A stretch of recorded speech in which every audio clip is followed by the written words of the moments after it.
Reddit, what movie helped you through a rough time? ITT, what the fuck is going on in this thread? Forgetting Sarah Marshall helped me get over a girl by showing how much I related to Peter.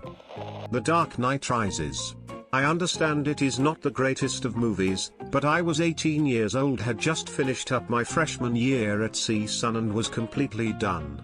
I came into school as an art major, but I could not paint anymore to save my life, so before my freshman year started I switched to journalism.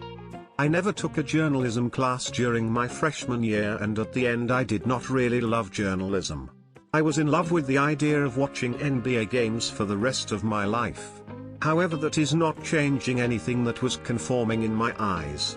So I finished my freshman year and I failed a class, which shattered my dreams of transferring to USC.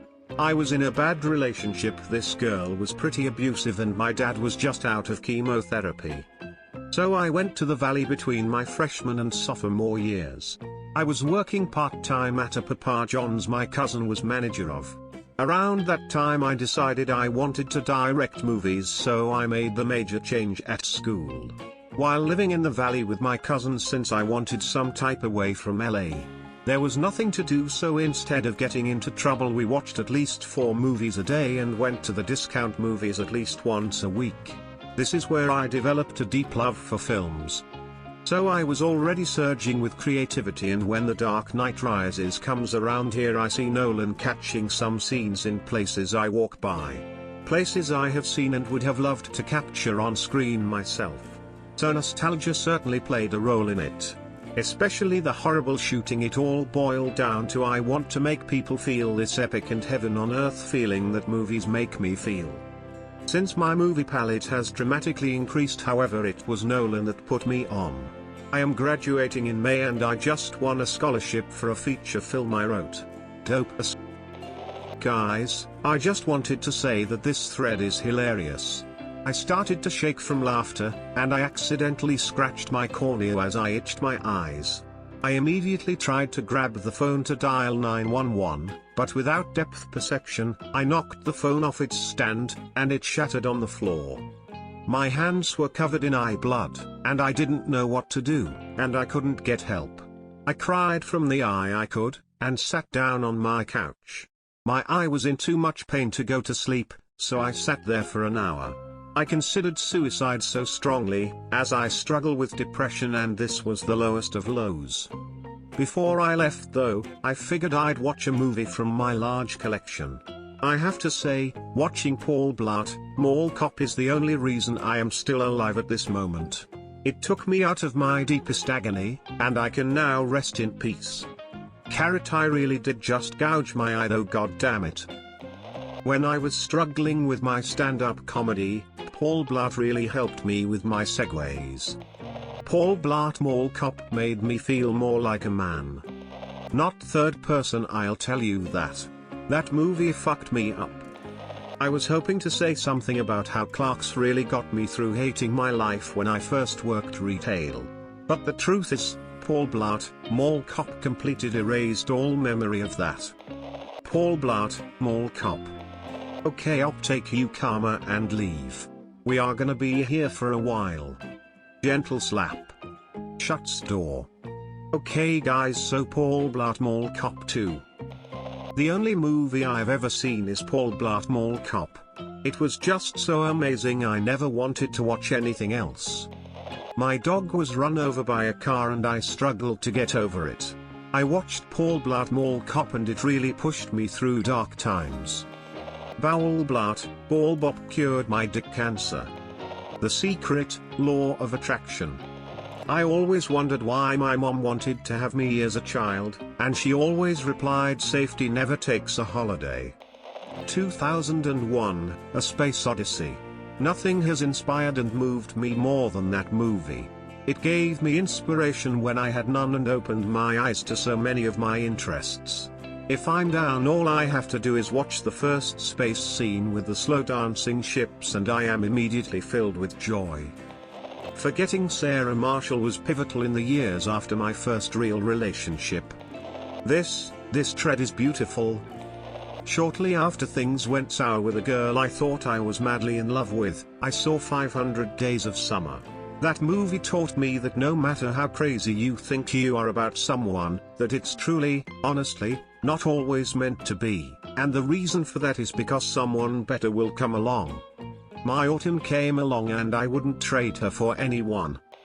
I was wrecked by one movie, and given hope via another. When I was a teen, I saw Deer Hunter and learned the awful truth about mankind, that man was not kind, by nature. We're all born good. Bovine scat.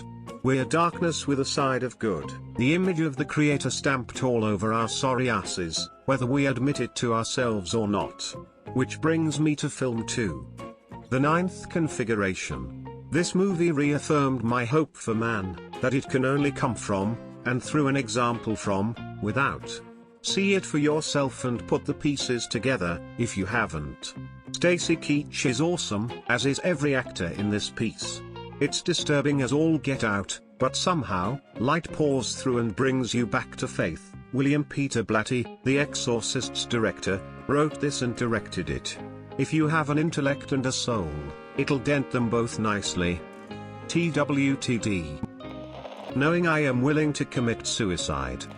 Chasing Mavericks after my dad died. It just calmed me down, I guess. 500 Days of Summer actually helped me post-divorce. I hated Summer so much, but then I got past my own angry feelings stage and realized that she wasn't wrong, and some relationships just never become more than they are. I feel like I grew a lot through that. As many as possible of them with no break in between. 500 Days of Summer. Every time, without fail, makes me feel like $1,000,000 after I'm through. What the fuck is going on? Martin Lawrence movies. There are so many, but not his popular ones. When I was depressed back in college, I would watch stuff like Black Knight, National Security, Blue Streak, etc. I had sex with Kevin James and was scarred for life. Then, I saw him in Paul Blart Mall Cop and realized what a diamond in the rough I'd had. As his fame skyrocketed, all my friends became jealous that I hooked up with such a famous guy, and I became the most popular girl at my university. #blessed. I remember in high school I was feeling really depressed and decided to go see a random movie in theaters. I got tickets to see Meet the Robinsons. It made me feel so happy at the end. Now whenever I feel bad, I go to kids' movie to recapture that fuzzy feeling. Edit, of course this feeling was never repeated until I saw Paul Blart Mall Cop. Clueless helped me through a bad shrooms trip. Everything was going swell until I decided to go to the bathroom.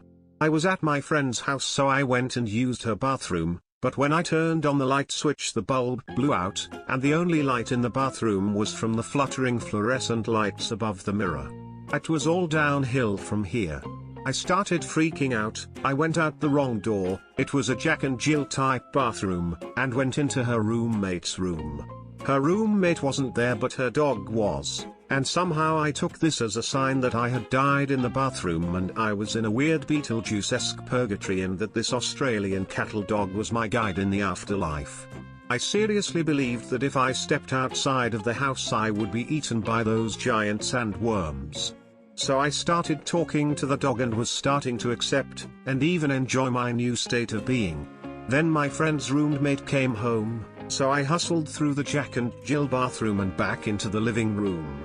My friend, her boyfriend, and my friend's roommate were all just talking, and I snuck back in and sat in a chair in the corner. I thought I was a ghost. Then my friend asked me a question. I started freaking out, maybe I wasn't dead after all, and this thought scared me even more than the thought of me being dead for some reason.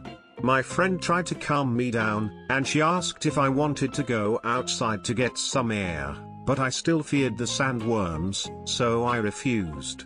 Finally she decided we should watch a movie to get my mind off of being dead, so she asked me what movie I would want to watch. I thought about all of my favorite movies and which ones always made me feel the most joy. So I settled on Clueless. It saved me from death. Edit, and apparently Paul Blart Mall Cop as well, specifically the scene where he jokes about having a mother's slice of pie. I survived Auschwitz, all of my family and friends died there. When I got out I had nothing to live for. Finally, over 60 years later, I found true peace after watching Paul Blart, Mall Cop, Pirates of the Caribbean, The Curse of the Black Pearl.